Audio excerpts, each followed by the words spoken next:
Pour cette vidéo, nous parlerons du trajet qu'emprunte le sang tous les jours pour être réoxygéné. Le sang parcourt deux circuits. Nous avons ce qu'on appelle la grande circulation qui est systémique et qui parcourt la majeure partie du corps. Et nous avons la petite circulation qui parcourt littéralement le cœur et le poumon.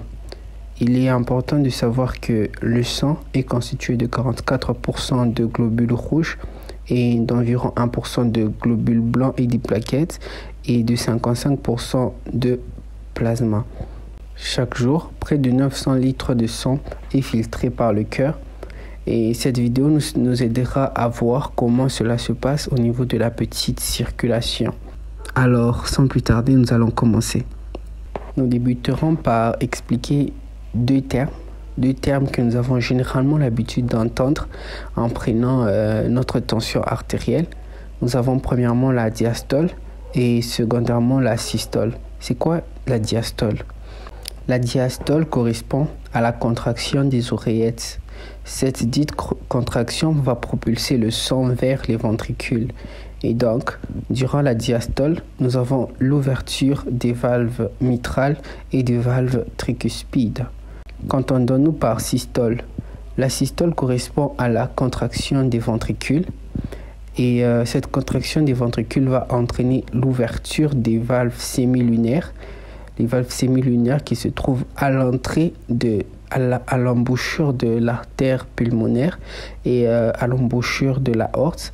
Donc lors de la systole, nous avons ouverture des valves sémilunaires et nous avons donc la fermeture des valves mitrales et des tricuspides.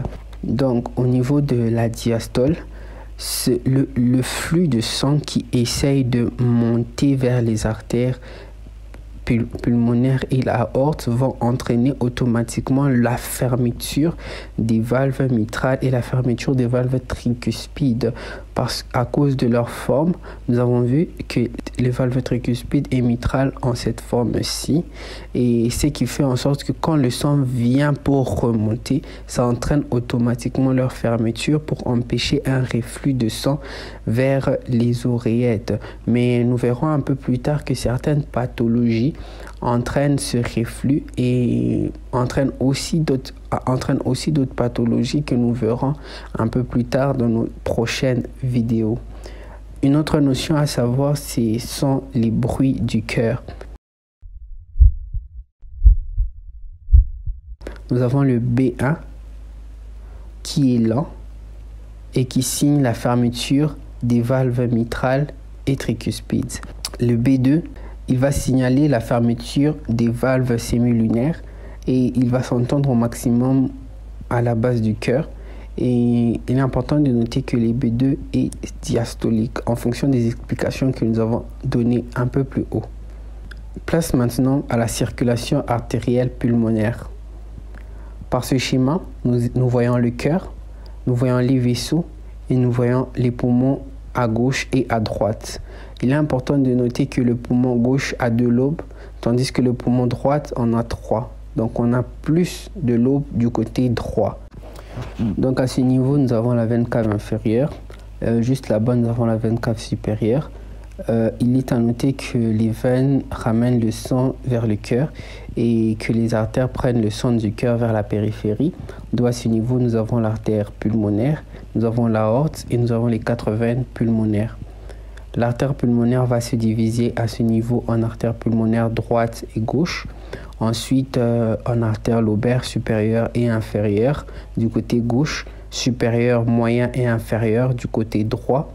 Ensuite, en artère segmentaire. Ensuite, à ce niveau, nous avons les artérioles. Là, nous avons les alvéoles qui contiennent l'oxygène. Ensuite, nous avons les vénules segmentaires. Ensuite, à ce niveau, nous avons les veines lobaires homonymes. Ensuite, nous avons les veines pulmonaires gauche et droite. Place maintenant au trajet du sang. Le sang qui tend l'abdomen et les membres inférieurs viennent par la veine cave inférieure et se jette dans l'oreillette droit. Le sang qui vient des membres supérieurs, de la tête et du cou viennent par la veine cave supérieure et vont se jeter dans l'oreillette droit. Ensuite, nous avons aussi les sang qui vient du cœur, qui va venir avec la grande veine du cœur et se jeter également dans l'oreillette droit. Et au moment de la diastole, nous aurons le passage du sang de l'oreillette droit vers le ventricule droit. Ensuite, lors de la systole, on aura le passage du sang du ventricule droit vers l'artère pulmonaire. Et pendant ce temps, les oreillettes se remplissent pour reprendre le prochain cycle. Alors, une fois que le sang est dans l'artère pulmonaire, il va traverser successivement l'artère pulmonaire droite et l'artère pulmonaire gauche. Et ensuite, il va traverser l'artère lobaire.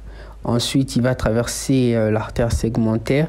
Et il va arriver au niveau des artérioles où il va se charger d'oxygène en se déchargeant de son CO2 pour ensuite repartir via les vénules segmentaires, ensuite les veines lobaires, ensuite les veines pulmonaires.